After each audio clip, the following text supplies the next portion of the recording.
Good evening and welcome to 1010, your top 10 news in 10 minutes. I've hijacked this news program to ask all the Earthlings if you've found the droids that we're looking for. Actually, I'm just Andy Hong.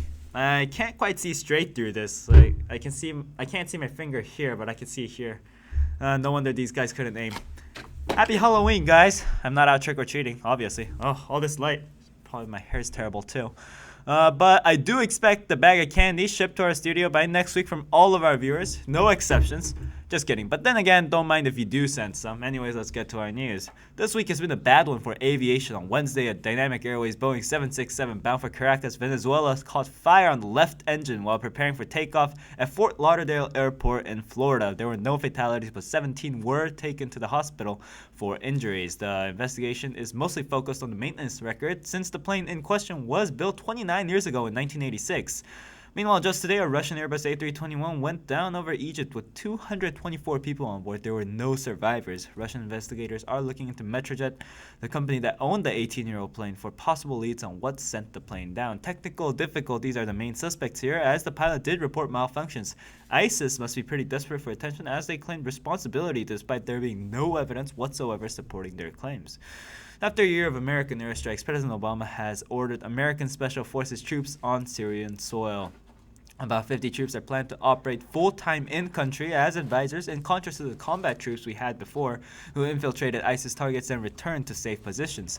As said before, their mission is not to take on ISIS on their own, but gather bands of resistance forces into something effective, unlike the failed U.S. program to build an army of rebels through $500 million.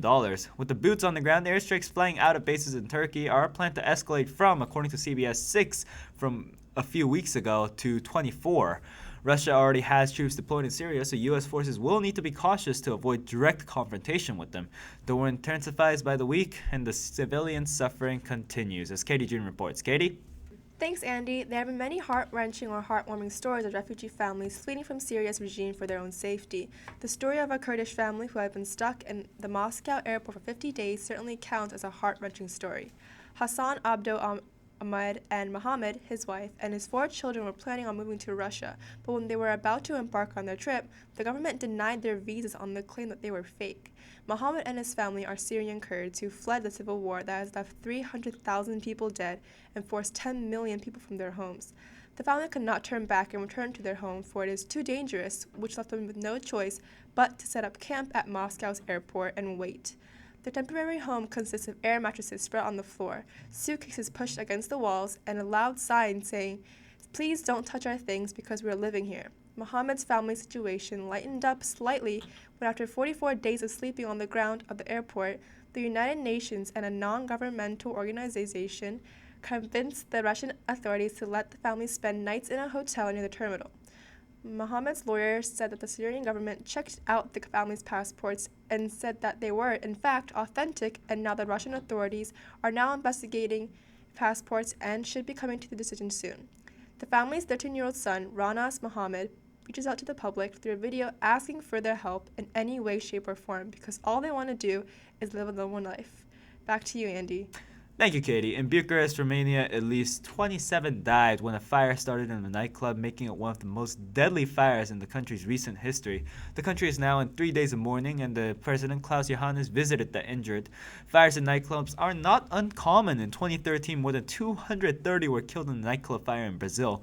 In most cases, the high number of fatalities is due to overcrowding, poor ventilation, and lack of safe exits.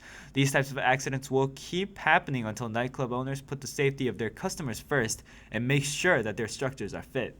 In St. Louis, a suspect has finally been arrested for the string of church fires purported to be arson. Davis Lopez Jackson came under custody on Thursday and was charged with 2 of the 7 total church fires in the St. Louis area since October 8th. Jackson does have a criminal record since tracing back to 1998 and a court order for mental health evaluation in 2009. He's being held on $75,000 bail. A Colorado shooting spree earlier today left 4 dead, including the gunman. Eyewitnesses have reported that the shooter was carrying an AR-15 assault rifle, a rifle originally built for the U.S. military in 1959 and has been involved in numerous mass shootings. But anyways, the gunman was put down after a shootout with police, and investigators are at work at least 3 separate crime scenes. After the disastrous third Republican debate on CNBC on Wednesday, the Republican National Committee announced that it's shutting down its February presidential debate with NBC. As if some of the candidates running for president weren't jokes already, CNBC made a complete comedy show out of a debate. Instead of asking serious questions on financial issues as planned, their first question asked candidates to name their biggest weakness. The candidates didn't go after each other but ended up joining forces to attack the moderators who, in all fairness, brought it on themselves.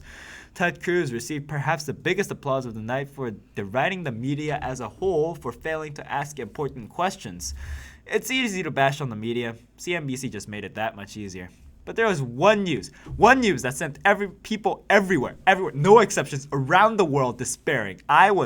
Oh man, I had PTSD after reading this. The World Health Organization officially classified processed meats such as sausages and bacon as carcinogenic, as harmful for the body as tobacco, arsenic, and pesticides. Okay, I got a bit passionate there. Okay, that was a bit stretching it, as the chances of ham causing cancer is not as severe as, say, taking a mercury shower.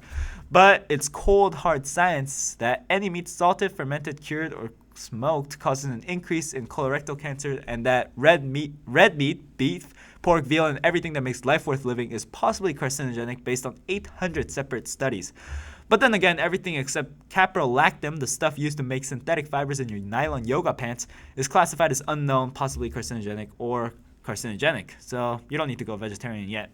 New Zealand made history when the All Blacks beat the Australian Wallabies in the 2015 London Rugby World Cup finals. They have often been discounted as not being able to perform in high-stakes matches, but they proved the world wrong by winning back-to-back World Cups to bring their total wins to 3. Good job, New Zealand. Now let's go to Brian Kim for our science news. Brian? Thanks, Andy. There have been great discussions about a deep, giant chasm in the Bighorn Mountains. Many hikers and hunters have posted pictures of this great chasm onto their social media. There have been many debates whether that the 750 meters long and 50 meters wide chasm was caused by the potential volcanic eruption of the nearby Yellowstone caldera. However, scientists have confirmed that the chasm has nothing to do with the supervolcano. Experts have told the social media that the chasm was not uncommon to have, and it was caused by a major slide. It has been concluded that the moisture in the subsurface, presumably from the late wet spring season, had weakened the soil or bedrock, causing the ground to slide. This is pure work of geology, so do not fret. #twinning with Andy. Back to you. Totally unintentional, by the way. Thanks, Brian, and this will conclude this week's Ten10 News. I'm Andy Hong. Remember to reset your clocks this weekend as daylight saving time is coming to an end. To those who don't need to go through the time changes, just take pity on us and let us suffer. No condolences or sympathy needed. Anyways, thanks for watching, and we'll be back next week with more of your top 10 news of the week in 10 minutes. Stay educated.